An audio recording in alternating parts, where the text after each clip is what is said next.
الشیطان الرجیم بسم اللہ الرحمن الرحیم الصلاۃ والسلام علیک یا رسول اللہ الصلاۃ والسلام علیک یا حبیب اللہ الصلاۃ والسلام علیک یا رحمت للعالمین الصلاۃ والسلام علیک یا خاتم النبیین صلی اللہ علیہ وآلہ وسلم اللہم صلی علی محمد و آل محمد۔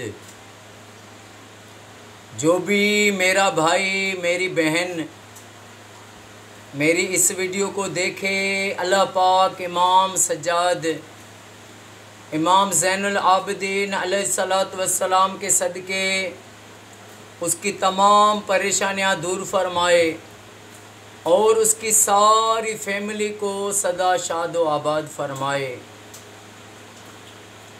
اللہ والوں نے بزرگوں نے محبت کی ہے تو اللہ اور اس کے رسول سے کی ہے، انہوں نے اس دنیا سے محبت نہیں کی۔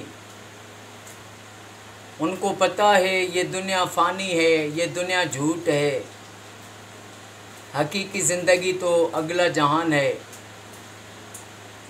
حضرت ابراہیم بن ادھم سلطان رحمۃ اللہ تعالی علیہ، انہوں نے جب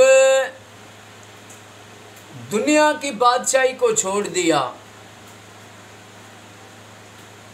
دنیا کی بادشاہی کو ترک کر کے اور درویشی اپنائی۔ دیکھتے ہیں دنیا دار نفسانی لوگ دنیاوی تھوڑے عہدے کے لیے کتنے جتن کرتے ہیں، ظلم کرتے ہیں۔ وہ کہتے ہیں مر جائیں لیکن یہ عہدہ نہ چھوڑیں، لیکن اللہ والوں نے بادشاہی چھوڑ دی اور فقیری اپنائی، درویشی اپنائی۔ حضرت ابراہیم بن ادھم سلطان نے درویشی جب اپنائی، بادشاہی کو چھوڑا، تو ایک مقام پر وہ ایک امیر شخص کا باغ تھا، اس کی باغ کی جو ہے نگہبانی کرتے، مزدوری کرتے تھے اور بہت سچائی سے محنت کرتے تھے وہاں پر۔ پھر وہاں سے جو پیسہ کماتے تھے وہ پھر غریبوں میں، مسکینوں میں، فقراء میں ان میں تقسیم کر دیتے تھے۔ محنت بھی کرتے تھے اور وہ پیسہ اپنے پاس نہیں رکھتے تھے، مسکینوں کو دے دیتے تھے۔ اپنے لیے تو ہر کو جیے، جو دوسروں کے لیے جیے اس کو سلام ہے۔ سارا دن مزدوری کرتا۔ باغ کا جو مالک تھا وہ بہت ان سے متاثر تھا، وہ کہتا تھا کہ ایسا سچا مزدور ہے کہ یہ اتنی محنت کرتا ہے میرے پاس۔ ایک بار کسی نے اس کو بتا دیا کہ یہ جو تمہارے پاس مزدوری کرتا ہے نا، یہ کوئی مزدور نہیں، یہ بلخ کا بادشاہ ہے، بلخ بخارے کا بادشاہ ہے، جس نے بادشاہی کو ٹھکرا کر درویشی اپنائی ہے، وہ تیرے پاس مزدوری کرتا ہے۔ جب مالک کو، باغ کے مالک کو یہ پتہ چلا تو دوسرے دن جیسے ہی ابراہیم بن ادھم سلطان ان کے پاس مزدوری پر آیا تو وہ مالک جو تھا باغ کا اس کے قدموں میں گر گیا۔ تو اس نے کہا تم کیوں جو ہے میری اتنی تعظیم کرتے ہو؟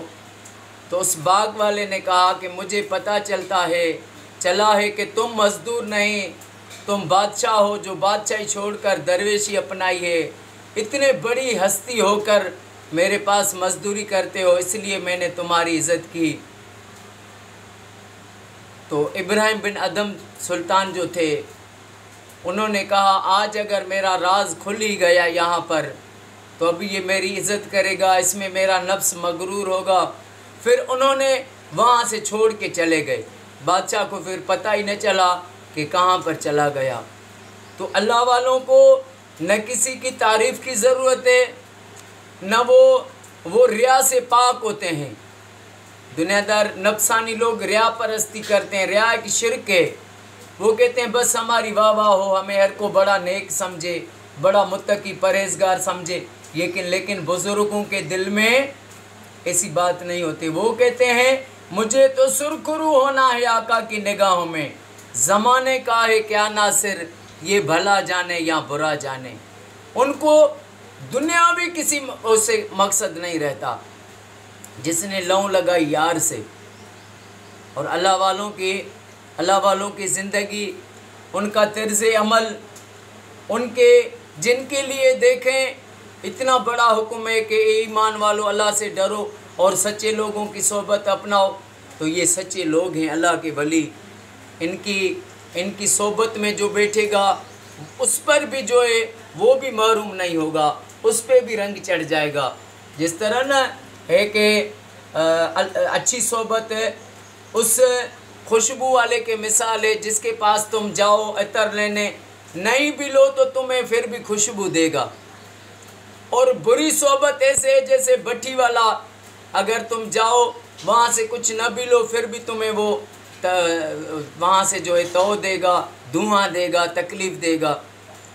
تو اللہ پاک ہمیں آپ کو اچھے لوگوں کی، ایمان والوں کی، سچے لوگوں کی صحبت اور محبت نصیب عطا فرمائے، اور ہمیں ساری زندگی کے آخری سانس تک اللہ کے محبوب حضرت محمد مصطفیٰ صلی اللہ علیہ وآلہ وسلم پر کثرت سے درود و پاک پڑھنا نصیب فرمائے، اور اللہ پاک ہر مومن کو یہ سعادت دے، انعام دے کہ وہ اپنے گھر میں لاکھ درود شریف پڑھوائے۔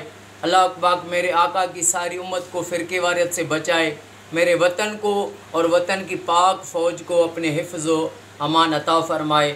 السلام علیکم ورحمۃ اللہ وبرکاتہ۔